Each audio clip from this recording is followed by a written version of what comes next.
এই আম খাওয়ার পরে বিদেশে আমার প্রতি ধারণাটা চেঞ্জ হয়ে বদলে যাবে যাবে। হ্যাঁ, ইনশাআল্লাহ। আমি ছোট একজন বাগানি, আমি মনে করি যদি আপনার বাগানে দেশি আমের সাথে কালেকশন গুলো না থাকে তাহলে আপনার বাগানের অপূর্ণতা থেকে হ্যাঁ। যাবে। আসসালামু আলাইকুম ওয়া রাহমাতুল্লাহি ওয়া বারাকাতুহু। সুপ্রিয় বৃক্ষপ্রেমী ভাই বোনেরা, আমরা আমাদের মেহমানদেরকে নিয়ে, ম্যাঙ্গো লাভারদেরকে নিয়ে আরেকটা আম টেস্ট করতে যাচ্ছি, হানি কিস।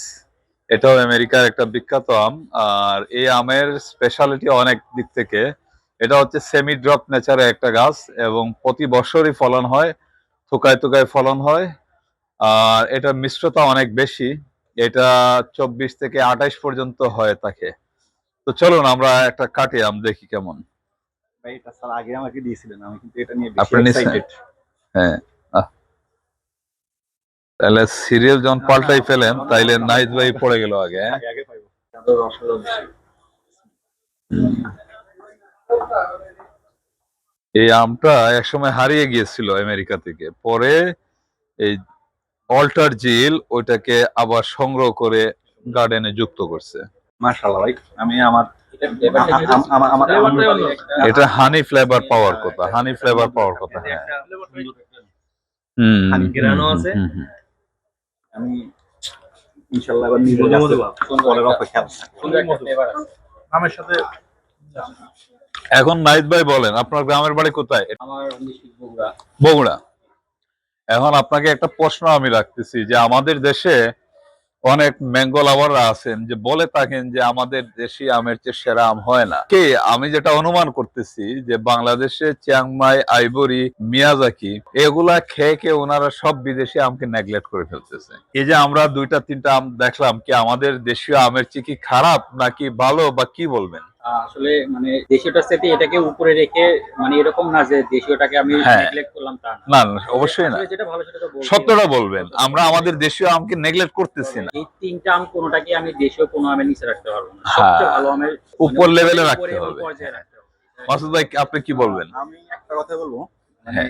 এই আমগুলা টেস্ট করার আগ পর্যন্ত মানে কেউ এটা স্বাদ, প্রথম কথা হলো বুঝতে পারবে না। দ্বিতীয় কথা হলো আপনার এই আমগুলা খাওয়ার পরে বিদেশি আমের প্রতি যে মানুষের একটা তিক্ততা আছে, বিশেষ করে হ্যাঁ। চিয়াংমাই অন্যান্য আম, হ্যাঁ, হ্যাঁ, হ্যাঁ। ওই ধারণাটা চেঞ্জ হবে। এক কথায় ধারণা চেঞ্জ হয়ে যাবে। হ্যাঁ, গুড। ভাই কি বলবেন? মানে আমার তো সাধারণত একদম সত্যটা বলবেন। সত্য বলতে কি মানে বিদেশি আমের যে আগে যে একটা ইয়ে ছিল, আজকে যে আমরা মনে ট্রাই হচ্ছিল, করলাম হ্যাঁ, তিনটা আমেরই মানে টেস্ট এবং ফ্লেভার অসাধারণ ছিল। অসাধারণ। হ্যাঁ, এবং আসলে দেশি আমের থেকে এটা হ্যাঁ। আমি একটু উপরেই রাখবো। হ্যাঁ। আপনার কাছে কি মনে হয়? আমি বাজারে গেলেই তো দেশি ভালো আম খুঁজি, হ্যাঁ। বিদেশি আম পছন্দই করি না। হ্যাঁ। কিন্তু এখন আমি যে আম তিনটা খেলাম তিনটেই ভালো, কিন্তু হ্যাঁ। তার থেকে সব থেকে এই যে আমেরিকান যে মানে আমটা হানি খেয়েছি, কিসটা। হ্যাঁ, এখানে একটা মধুর স্বাদ আছে এবং ফ্লেভারটাও আমার কাছে খুব অতুলনীয় লাগে। নামের সাথে কাজের পুরোপুরি নামের মিলে সাথে এর কাজের মিল আছে।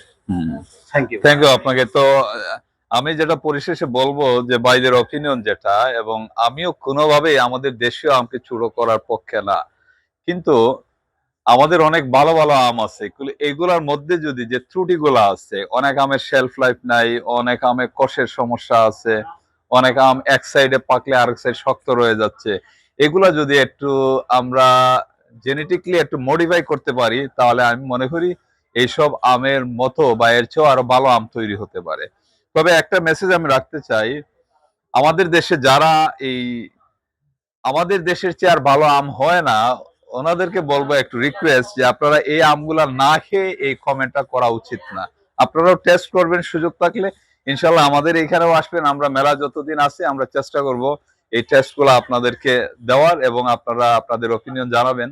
যেমন কিছুদিন আগে এমনও কথা হয়েছে যে নরসিংদীর লটকনের চেয়ে নাকি আর কোনো লটকন হতেই পারে না। এখন যারা এই কথা বলছেন তারা কি আমাদের এই থাই লটকনটা খেয়েছেন? নিশ্চয় না। তো অ্যাটলিস্ট আমাদের রিকোয়েস্টটা থাকবে সত্যকে সত্য বলা এবং মিথ্যের আগে মিথ্যে বলা। এবং যারা টেস্ট করেন নাই তারা এইভাবে মন গড়া ভাবে কথা বলবেন না। আমি এইখানে বাইরে করা আমকে ঢুকাতে চাচ্ছি না বা দেশীয় আমকে আউট করতে চাচ্ছি না।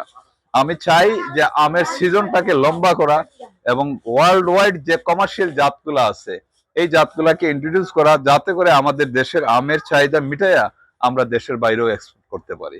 এটাই সত্যকে সত্য বলা, এখানে কোনো দোষের কিছু নেই। ভালো থাকবেন। আল্লাহ হাফেজ। হ্যাঁ হ্যাঁ, বলেন। আমাদের দেশীয় জাতগুলা অবশ্যই রাখা উচিত। হুম, তবে অবশ্যই এই জাতগুলা অন্তত টেস্ট করে হলো, এই জাতগুলো অন্তত আপনি হ্যাঁ। যদি একজন বাগানি হন, হ্যাঁ। আমি একজন বাগানি, আমি ছোট একজন বাগানি। আমি মনে করি যদি আপনার বাগানে দেশি আমের সাথে কালেকশন গুলো না থাকে তাহলে আপনার বাগানের অপূর্ণতা থেকে যাবে। আচ্ছা, আরেকটা কথা এখানে আমি যুক্ত করতে হয়, আমরা কি শুধুই নিজেরা খাওয়ার জন্যই আম চাষ করব? আমরা কি এই আমকে শিল্প হিসাবে এক্সপোর্ট করে কি আর্নিং করতে চাই না? যদি আমরা এটা করতে চাই, আমাদের আমের মানটাও আরো একটু ইমপ্রুভ করতে হবে। আর যে আমগুলা আগামীতে ওয়ার্ল্ডে লিড করবে, আমরা যদি এই আমটাকে যত আগে দেশে ইন্ট্রোডিউস করতে পারবো, তত বেশি আমাদের এই সুযোগগুলা থাকবে। যেমন এই যে আরেকটা আম আমার হাতে, যেটা হলো বেনাস, এটা একটা লেট ভ্যারাইটির আম। আমাদের সিলেট থেকে ঢাকা পর্যন্ত আসতে রাস্তায় ত্রুটি, জার্নি, এসব কারণে আমগুলা ড্রপ হয়ে গেছে। তো এই আমগুলা লেটের জন্য খুবই ভালো আম। ইভেন এইখানে আমরা যে হানি কিস খেয়েছি, এটাও কিন্তু আগস্ট টু সেপ্টেম্বরের আম। এই যে জিঙ্কটা খেয়েছি, এটাও কিন্তু আগস্টের আম। হ্যাঁ, বাটার ক্রিম হচ্ছে মিড ভ্যারাইটির আম। তো আমার কথা হলো, যদি আমরা বাইরেও আম এক্সপোর্ট করে আর্নিং করতে চাই, তাহলে শুধু আমাদের দেশীয় জাত দিয়ে হবে না, আমাদের বাইরের জাতগুলো আনতে হবে যেগুলো ইন্টারন্যাশনাল মার্কেটে ডিমান্ড আছে। এটাই আর কি। তো ঠিক আছে, সবাই ভালো থাকবেন, আল্লাহ হাফিজ। সর্বশেষে একটা মেসেজ, এই আম খাওয়ার পরে বিদেশি আমের প্রতি ধারণাটা change হয়ে বদলে যাবে, হ্যাঁ। ইনশাআল্লাহ।